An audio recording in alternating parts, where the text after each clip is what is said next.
How would you define strategy? What is strategy in very simple terms? Well, in very simple terms, it's what's going to make a particular organization different and provide a competitive advantage. Basically, competition is destructive when companies are basically competing on the same thing. That forces competition to gravitate to price. Strategy is finding a different way to compete to create a different sort of value for the customer, which allows a company to prosper, to achieve superior profitability. What is not strategy? Simply implementing best practices, buying the latest machine, using the internet to communicate with your customers. There are lots of things that managers do that they have to do to actually keep making the company more productive and more efficient and to attain the kind of latest technology and knowledge about management. All those things are a necessity, but they're not strategy. Strategy is not about doing the same thing better. Strategy is about finding that different place for the organization to deliver value.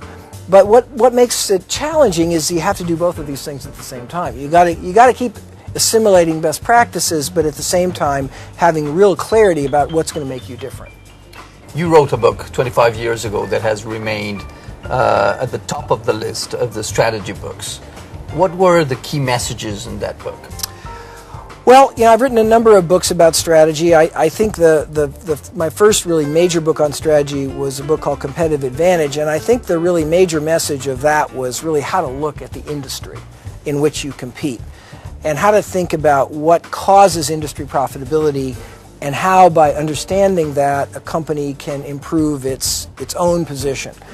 In that book, I introduced the so-called 5 forces framework, that in any industry you've got to look at the power of the customer, the power of the supplier, the barriers to entry, the threat of substitute products, and the nature of the rivalry itself, and that those 5 forces collectively define really the profit potential of any business. And this was, I think, a breakthrough in the field, because really we had no systematic way of looking at industries.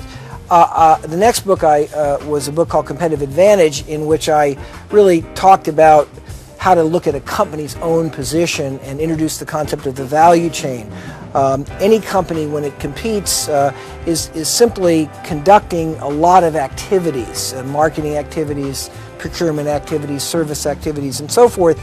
And the value chain provided a framework for understanding how a particular company was competing versus its competitors, and therefore sharpening the distinctions in terms of its position.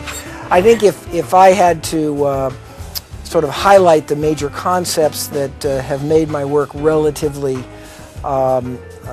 enduring, it would be some of those ideas. Interesting. And after 30 years, what has changed? Is everything relevant, or have things evolved?